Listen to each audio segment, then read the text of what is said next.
नमस्कार, मी अश्विनी डिके। आज अश्विनी स्वादिष्ट किचनमध्ये आपण महाशिवरात्र निमित्त अगदी झटपट होणारी एक रेसिपी बघणार आहोत। उपासाच्या दिवशी खूप वेगवेगळे पदार्थ आपण करतो, कारण हा उपास दोन्ही वेळचा असतो ना। मग दोन्ही वेळेस नुसती खिचडी कशी खाणार, आणि मुख्य म्हणजे महाशिवरात्रीला भगरही चालत नाही, त्यामुळे आता वेगवेगळे पदार्थ काय करायचे, साबुदाण्याचेच करायला लागणार।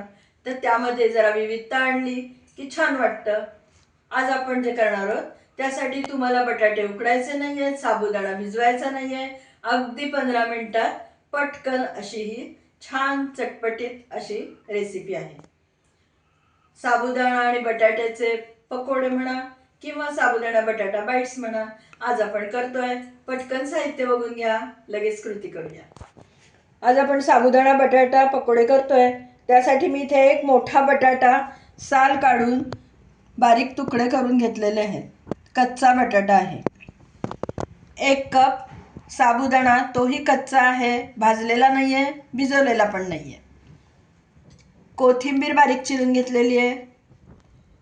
3 मिरच्या, हिरव्या मिरच्या बारीक क्रश करून घेतलेल्या आहेत।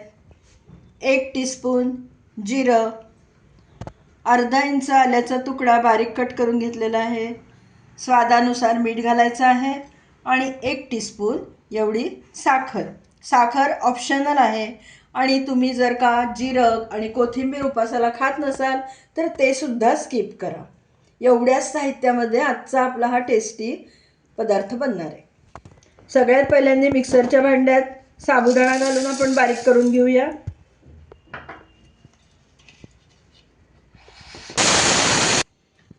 साबुदाणा बघा छान बारीक झाला आहे। साबुदाणा जरासा रवाळच राहतो, अगदी पार गुळगुळीत पीठ होत नाही त्याचं।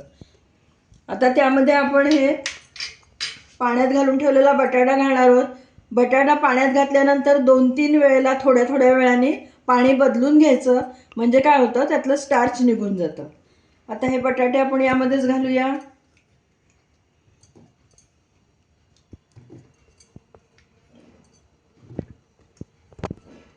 आलं घालूया। सगळं साहित्य आपल्याला एकत्र करून मिक्सरमध्ये ते फिरवून घ्यायचे। जिरं, हिरवी मिरची माझ्याकडे क्रश केलेली होती, मी ती घेतली आहे। अखंड मिरची तुम्ही घातली तरी हरकत नाही, मिक्सरमध्ये बारीकच होणार आहे। कोथिंबीर भरपूर,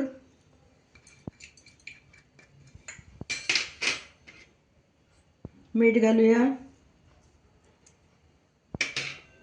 आणि साखर। साखर ऑप्शनल आहे, थोडीशी गोडसर चव चांगली वाटते।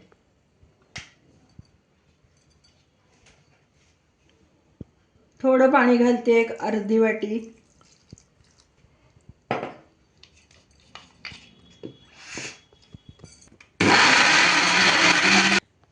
पुन्हा एक अर्धी वाटी पाणी घालते।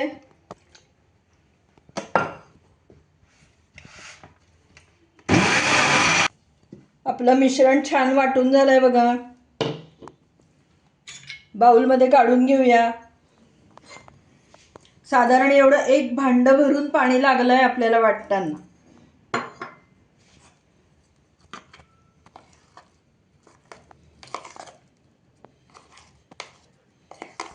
आपलं पकोड्याचं वाटलेलं मिश्रण बाउलमध्ये काढलंय। तेल तापेपर्यंत फक्त झाकून बाजूला ठेवूया, कारण हे काय मुरवत ठेवायची गरज नसते, लगेचही तुम्ही पकोडे करू शकता। तेल तापलेलं आहे बघा छान। मी थोडासा हात ओला करून घेणार आहे। पीठ बघू शकता तुम्ही किती घट्ट होतं की नाही, सैल होतं, घट्ट नाही, आता घट्ट झालंय। सैल होतं तो साबुदाणा छान भिजला, त्याच्यामध्ये मुरला एवढ्या वेळात। आता आपण छोटी छोटी भजी पकोडे यामध्ये सोडूया। फार मोठे मोठे सोडायचंच नाही, कारण ते फुगतात नंतर, आणि लांब लांबच सोडायचे।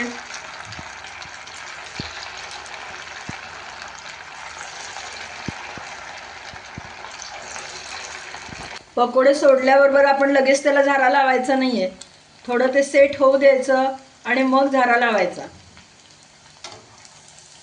वाह, मस्त झाले। आता उलटून घेऊया।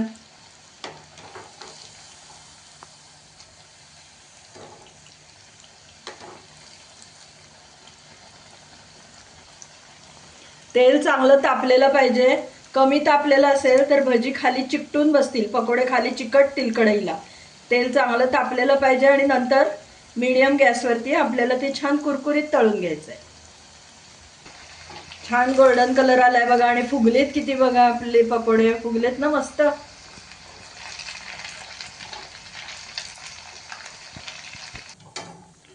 वाव, आवाज आहे का मस्त.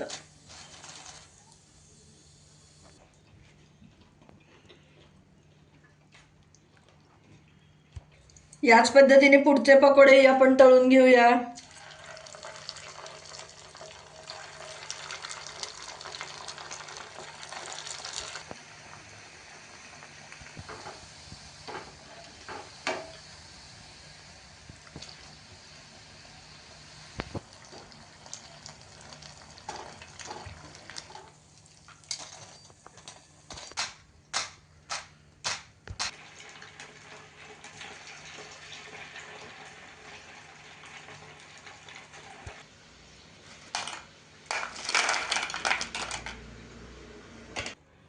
वाह, क्या बात है. किती सुंदर झालेत आपले पकोडे उपासाचे. आणि तुमच्या एक गोष्ट लक्षात आली का, या पकोड्यामध्ये दाण्याचा वापर आपण अजिबात केलेला नाहीये. उपासाच्या दिवशी शेंगदाण्याचं कूट खाऊन डोकं दुखतं, पित्त होतं, असं कायम लोक तक्रारी करतात, हो की नाही. पण यामध्ये दाण्याचा कुटाचा अजिबात समावेश नाहीये. आपले टेस्टी कुरकुरीत क्रिस्पी पकोडे तयार झालेत. तुम्हाला एक फोडून दाखवते. इतके हलके झाले आहेत हे बघा, काय सुंदर पोकळ झालेत, बघितलं का, मस्त झालेले आहेत पकोडे.